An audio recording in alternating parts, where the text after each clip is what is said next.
সবাইকে সালাম জানাইয়া শুরু করলাম ভাই, কি যে আজব ঘটনাই হইল কলকাতায়। এই ঘটনা বলতে গেলে বুকটা ফাইটা যায় দোস্ত হে। অনেক কষ্ট বুকের মাঝে তবুও গান গায়, আরজি করের ঘটনাটা খুইলা বলতে চাই। অনেক কাছের মানুষ হয়েও মারলো মৌমিতাক বন্ধু হে।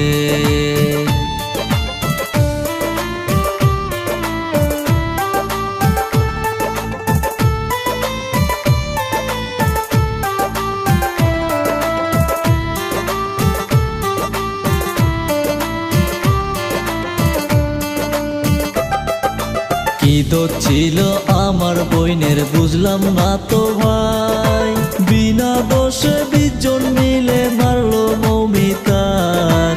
তার কাছে যে বিচার চাইমু নাই সরকার ইন্ডিয়ায় বন্ধু হে। কেমন পাষাণ ছিল 20 জন মা বোন কি ছিল না, কতই চিৎকার করেছিল আমার বোন মৌমিতা। তবুও তো দিল না ছেড়ে, খালি করলো মায়ের বুকটা হে।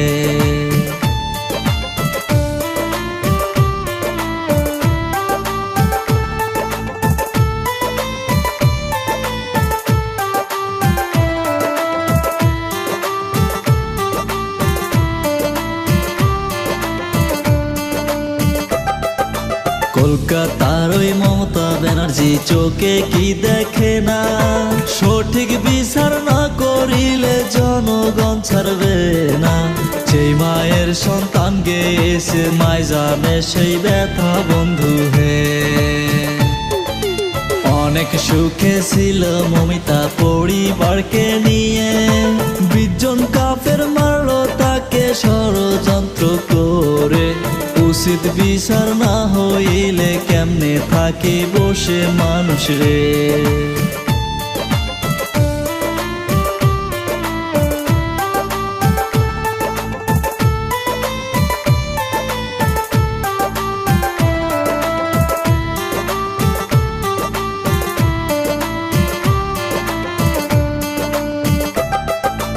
মানুষ হয়ে মানুষকে যে মার্ডার করে হায়, একটুও কি তাদের মনে মায়া দয়া নাই।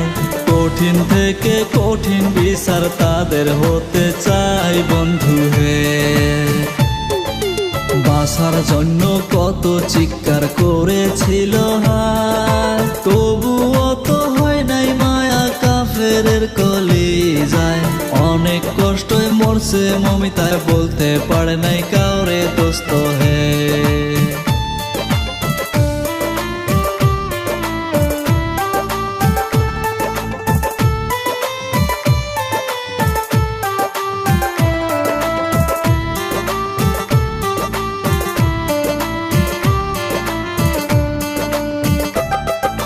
জাগো জাগো বিশ্ববাসী, থেকো না আর ঘরে, তোমারও তো মা বোন আছে থাইকো না আর বসে।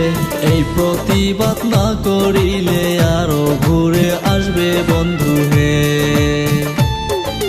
ছেলে বলে নিজেকে ঘৃণা লাগে ভাই, মৌমিতার এই ঘটনার উচিত বিচার চাই।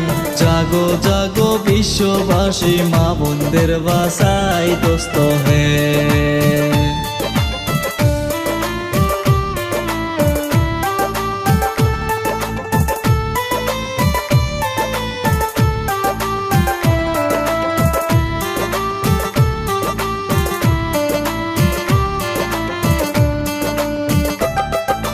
স্বাধীন ভারত হয়েও আমার স্বাধীনতা নাই, মা বোনের ইজ্জত নেওয়ার সাহস কোথায় পায়। সরকারের কাছে তাদের মৃত্যুদণ্ড চাই বন্ধু হে।